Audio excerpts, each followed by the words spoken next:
Bonsoir, je m'appelle Marcella et je vous répondrai à la première question. Que pensez-vous de cette vidéo? Et la vidéo a été très intéressante. Je pense aussi que la vidéo vous apprend et il nous montre une autre perspective des dommages que nous causons à l'environnement par la surpopulation et de la consommation. J'ai appris de nouvelles choses et que je me souvenais d'autres, parce que nous croyons parfois que ce que nous faisons n'a pas d'impact sur les autres ni sur l'environnement.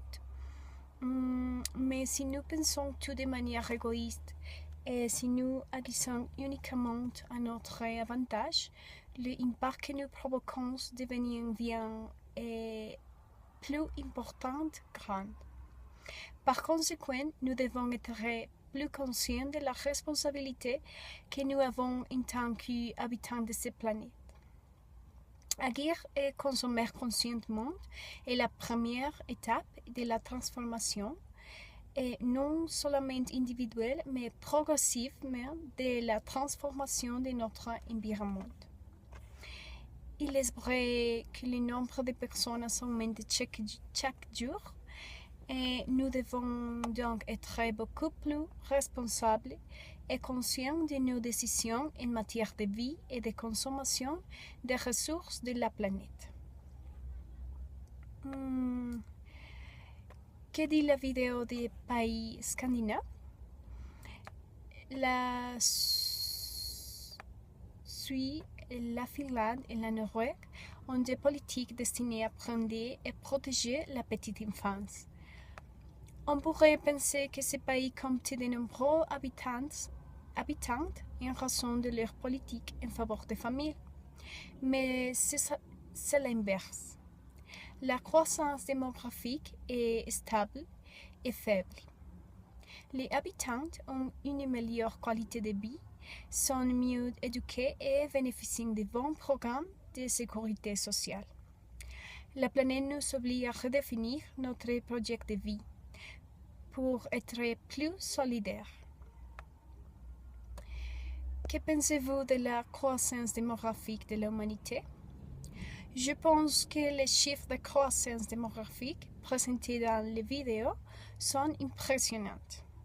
Selon la vidéo, 78 millions d'habitants naissent chaque année, ce qui signifie que d'ici 2050, la production alimentaire doit augmenter de 70%.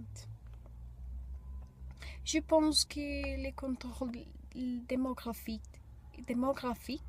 et le contrôle sur consommation actuelle sont importants, car comme le dit la vidéo, si nous consommons tout comme l'Amérique et les États-Unis, nous aurions besoin de 5 planètes pour nous nourrir tout. Nous devons prendre conscience et changer certaines pratiques de production et de consommation d'aliments et d'autres produits pour le bien des générations futures. Et vous et votre famille, vos amis, êtes-vous sensibilisés à la protection de l'environnement et au respect de la planète? Je pense que le changement de conscience est inévitable, car chaque jour est plus perceptible et urgente la nécessité de changer la façon dont les gens font les choses. J'ai des enfants et grâce à eux, j'ai appris à fabriquer des couchers écologiques pour ne pas trop contaminer. Je pense que chez nous, nous consommons ce qui est nécessaire et nous réutilisons beaucoup de choses. Nous donnons des choses en bon état que nous n'utilisons plus. Je ne mange pas de viande depuis plusieurs années pour plusieurs raisons, mais parmi lesquelles je souligne l'émission de CO2, car selon certaines études de la ONU, les vaches émettent plus de CO2 que les transports. À l'Amazon, nous avons une fosse septique écologique qui empêche la pollution de l'eau. Quelque chose que je pourrais mettre en œuvre dans ma maison est de commencer à acheter un parc. Nous ne l'avons pas encore atteint, mais nous sommes en train de le faire.